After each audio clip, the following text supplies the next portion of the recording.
मानुष तन जो पाया उसका सच्चा लाभ उठा ले।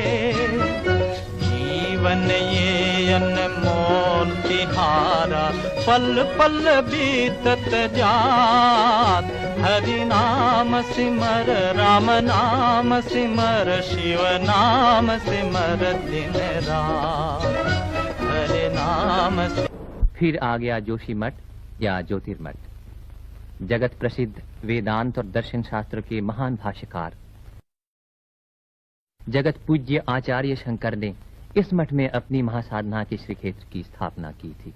उन्हीं की महासाधना से प्रेरित होकर भक्तों और सन्यासियों का दल आज भी यहाँ योग साधना किया करता है। शंकराचार्य जी ने जहाँ परम ज्योति लाभ की थी, उस स्थान पर छाया घिरी साधन वेदी के दर्शन करने से भक्ति और श्रद्धा अपने आप उमड़ आती है। फिर आ गया पांडुकेश्वर। कहते हैं इतिहास प्रसिद्ध चंद्रवंशी पांडु राजा यहीं निवास करते थे।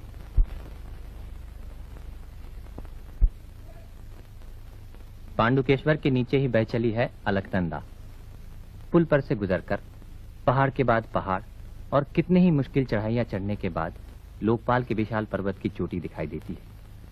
सर पर सफेद मुकुट सा पहने हुए यह लोकपाल पर्वत की चोटी बर्फ से हमेशा ढकी रहती है। बीच की भूमि पर हेमकुंड नाम का एक बहुत बड़ा सरोवर है। सरोवर के चारों ओर उजली चमकीली बर्फीली पर्वत श्रेणियां विराजमान हैं।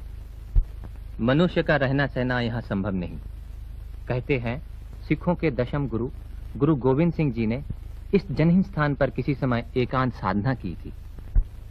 उनकी उस महान साधना के स्थान पर आज एक सिख गुरुद्वारा दिखाई देता है।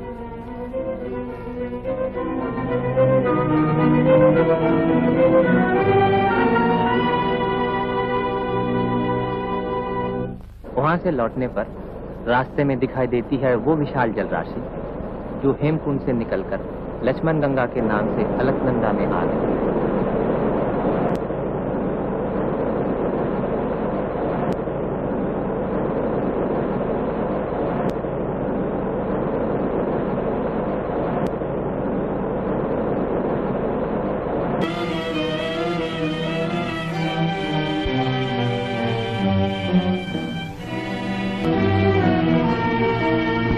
धनवान भवति यो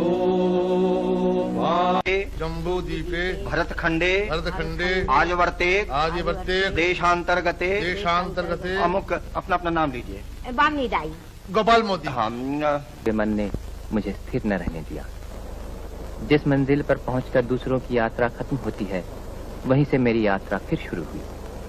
मुझे जाना है उसी राह पर जिसे महाप्रस्थान की राह कहते हैं। बर्फ से ढके हुए रास्ते से मैं आगे बढ़ चला।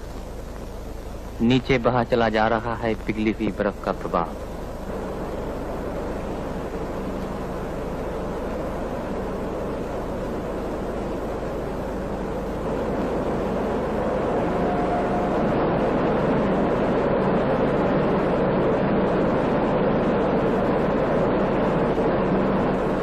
बहुत कुछ आगे बढ़ जाने पर वसुधारा का मनोहर दृश्य दिखाई देता है।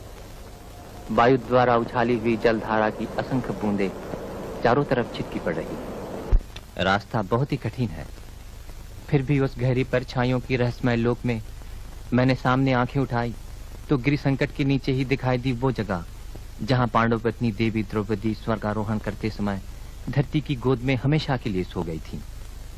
इस पवित्र लक्ष्मीबान के पुण्य क्षेत्र में पहुंचकर ऐसा जान पड़ा जैसे मेरी सारी सत्ता किसी गहरी चोट के दर्द से व्याकुल हो उठी हो।